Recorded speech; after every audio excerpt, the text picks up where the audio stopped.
পঞ্চগড় এক আসনের অন্তর্ভুক্ত ২৩টি ইউনিয়নের বিএনপির নেতৃবৃন্দের সাথে আসন ভিত্তিক তৃণমূল প্রতিনিধি সভা অনুষ্ঠিত হয়েছে। আফসানা দেখছেন সমাজের চিত্র টিভি সংবাদ। পঞ্চগড় থেকে তোতা মিয়ার ভিডিও চিত্রে দেখুন বিস্তারিত। বাংলাদেশ জাতীয়তাবাদী দল বিএনপি পঞ্চগড় এক আসনের অন্তর্ভুক্ত ২৩টি ইউনিয়নের নেতৃবৃন্দের সঙ্গে মতবিনিময় ও সাংগঠনিক কার্যক্রম জোরদারে তৃণমূল প্রতিনিধি সভা অনুষ্ঠিত হয়েছে। শনিবার ৮ নভেম্বর বিকালে চেম্বার অব কমার্স মিলাতনে পঞ্চগড় সদর, তেঁতুলিয়া ও আটোয়ারী উপজেলার নেতাকর্মীদের অংশগ্রহণে এই সভা অনুষ্ঠিত হয়।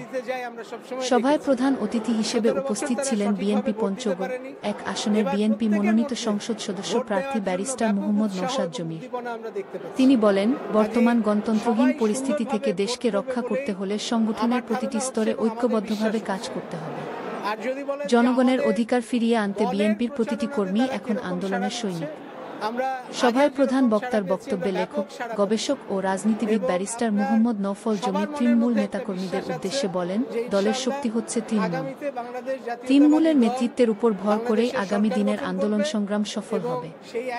সভায় বিশেষ অতিথি হিসেবে উপস্থিত ছিলেন পঞ্চগড় জেলা বিএনপির যুগ্ম আহ্বায়ক এম এ মজিদ, যুগ্ম আহ্বায়ক অ্যাডভোকেট মির্জা নাজমুল ইসলাম কাজল, তেঁতুলিয়া উপজেলা বিএনপির সভাপতি শাহাদাত হোসেন রঞ্জু, আটোয়ারী উপজেলা বিএনপির সভাপতি A Z M Bazlur Rahman Zahed, BNP জাতীয় নির্বাহী কমিটির সদস্য রিনা পারভীন, তেঁতুলিয়া উপজেলা বিএনপির সাধারণ সম্পাদক রেজাউল করিম শাহীন, আটোয়ারী উপজেলা বিএনপির সাধারণ সম্পাদক নজরুল ইসলাম।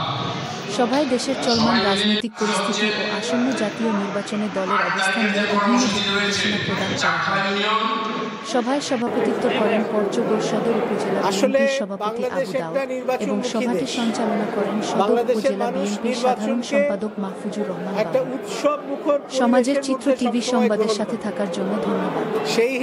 সবার আগে আপনার এলাকার সংবাদ পেতে আমাদের চ্যানেলটিকে সাবস্ক্রাইব, লাইক, ফলো দিয়ে সাথে থাকুন। পরবর্তী সংবাদ শোনার আমন্ত্রণ রহিল।